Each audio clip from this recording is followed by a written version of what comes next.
এটা হচ্ছে বড়ইতলি পল্লী বলে এটাকে।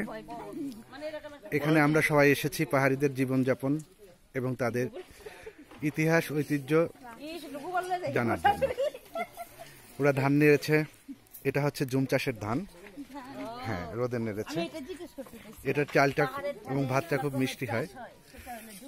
হ্যাঁ, এই পাড়াটা টুরিস্ট আগমন ঘটে।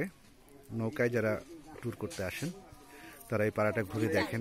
এদের জীবনযাপন, ঘর বাড়ি, এদের কালচারটা সম্বন্ধে অনেক কিছু জানেন। এবং এই যে আমাদের এই এলাকার কারবারি অর্থাৎ দাদা, ইনি হচ্ছেন মুরব্বী, আমরা যাকে মোড়ল বলি। ওনার বাড়িতে আমরা আসছি, উনি নিজ হাতে আদর করে আমাদেরকে ডাব কেটে খাওয়াচ্ছেন। এবং মজার বিষয় হচ্ছে আমরা যে স্ট্রটা ব্যবহার করব এটা বাঁশের স্ট্র। এই বাঁশের স্ট্রতে আমরা ডাব খাবো।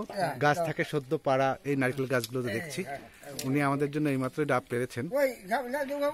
ওনারা খুব আন্তরিকতা দিয়ে আমাদেরকে আপ্যায়ন করছেন।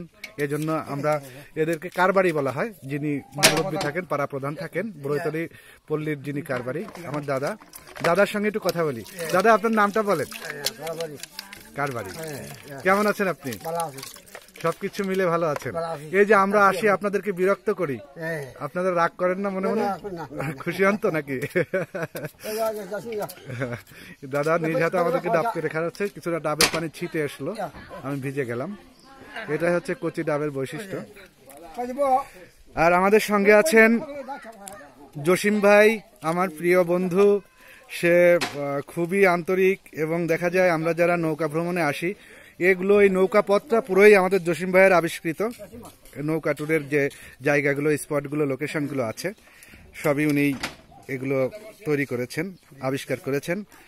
তো জসিম ভাই তার আন্তরিকতা দিয়ে আসলে প্রত্যেকটা অতিথিকেই মুগ্ধ করে দেন। তাই সবাই এই নৌকা ভ্রমণের মধ্য দিয়েও জসিম ভাইয়ের এই বিষয়গুলো ভুলতে পারেন না। আর আমাদের ট্যুরে যারা আছেন, আমার দাদা একজন চিকিৎসক, ডক্টর। তার অসাধারণ মিষ্টি আচরণে সত্যি রাজধানী ট্যুরিজমের পক্ষ থেকে আমি আন্তরিক ধন্যবাদ জানাচ্ছি। আর আমার যিনি আছেন হিরো দাদা, আমরা হিরো দাদাকে একটু দেখি। বিজনেসম্যান, আল্লাহ কোথার থেকে কিভাবে যে এনাদেরকে এত মিষ্টি ব্যবহার শিখিয়ে দিয়েছেন উপরওয়ালাই ভালো জানেন। এজন্য আমরা কৃতজ্ঞ।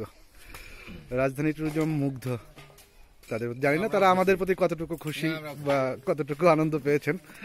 আর এই যে আমাদের তিন জুটির একাংশ, তিনজন বৌদি, তারা তো আছেনই। তারা আছেন বলেই এতটা আনন্দ পেলাম। সবাই ডাব খাচ্ছেন বাঁশের স্ট্র দিয়ে, আমরা দেখছি। এখন আমরা ডাব খাওয়া শেষে ছেলে মেয়েরা যারা আছে ওরাও খুব আনন্দ করছে, এনজয় করছে। ওই যে আমরা নারকেল গাছের ফাঁক দিয়ে দেখতে পাচ্ছি, ওরা আসছে, পাড়াটা ঘুরে দেখছে। আমরা ডাব খাওয়া শেষ হলে আরেকটু ঘুরে পাড়াটা দেখবো, আবার নৌকা ভ্রমণ শুরু হবে। আমরা শেষ করব বেতছড়ি আর্মি ক্যাম্পে গিয়ে, ওইখানে এন্ট্রি করে বেতছড়ি বাজারে গিয়ে আমরা একটু চা খাবো, কিছুটা সময় কাটাবো। তারপরে আমাদের গন্তব্যে আমরা ফিরে যাব নাইট হেভেনে।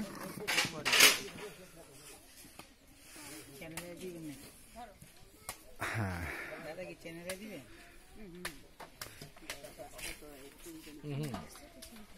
তো সত্যিই খুব আনন্দমুখর একটা সময় আমরা পার করছি।